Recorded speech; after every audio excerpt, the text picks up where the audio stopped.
Good day ladies and gentlemen, Rosa here of Splat Communications and Simplified Strategic Solutions. But before we start, please allow us to make a few requests. Please don't skip ads, this allows us to remain independent. Please subscribe if you have not done so yet. We promote a healthy discourse in the comment section. Just be mindful of the words you choose as this is a direct reflection of you as a person.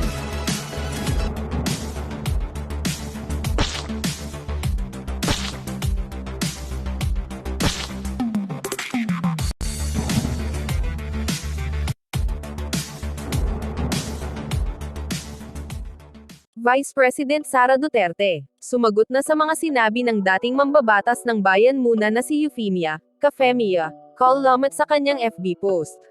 Ito ang laman ng post ni Femia. Vice Presidente nangungunahan sa red tagging, mahalagang bagay para sa mga tinatawag na lingkod bayan, sikapin ninyong sinusunod kayo dahil naintindihan kayo at hindi sa sinusunod kayo dahil takot sayo.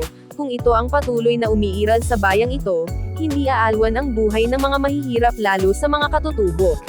Nang dahil sa binabahagi nila ang totoong kalagayan, sila ang numero 1 na biktima sa red tagging. Dapat gawin ninyo ay ang konkretong plano, upang tugunan ang lehitimong panawagan ng mga katutubo, at sa buong kababayan nating mahihirap. Kung may problema gagawa solusyon, hindi yun mas madadagdagan ang problema. Femia Campos Cullamat, also known as Femia, is a Filipina farmer, activist, and politician. She was a member of the Philippine House of Representatives for the 18th Congress under the Bayan Muna Party List Group. She is the second Manobo to serve in Congress after former Cotabato Representative Nancy Catamco. Born August 13, 1960, age 61 years old. Previous office, member of the Philippine House of Representatives 2019-2022. Matatanda ang noong November 29, 2020, ang bunsong anak ni Femia na si Jeveline Campos Cullamat ay namatay sa isang engkwentro laban sa 3rd Special Forces, Arrowhead, Batalyon ng Philippine Army sa Marihatag, Surigao del Sur.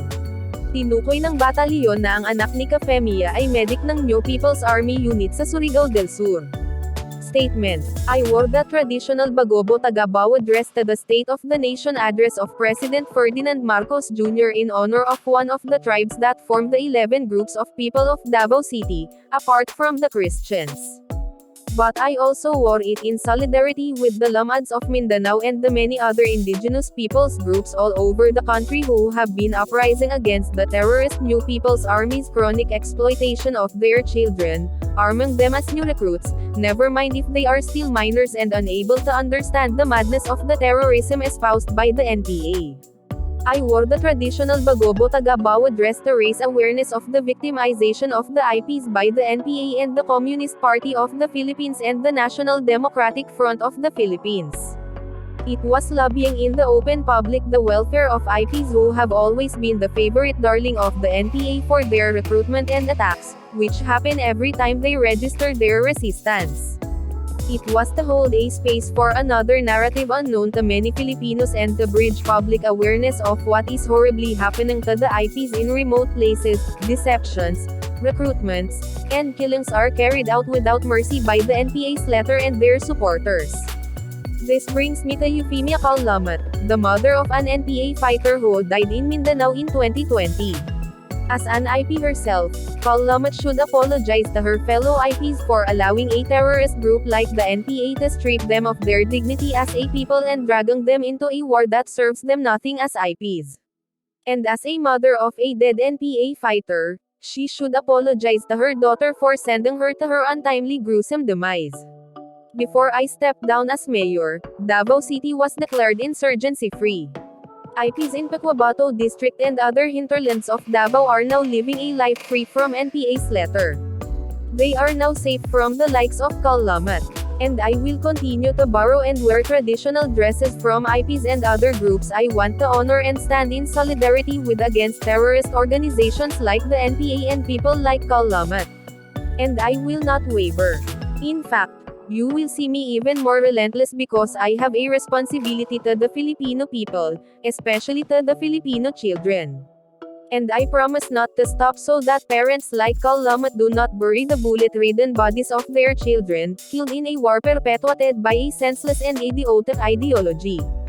Thank you, Sara Duterte, Vice President of the Philippines. Well, what can Secretary we of say? the Department of Education. Kindly share your thoughts in the comment portion. We have reached the end of today's video.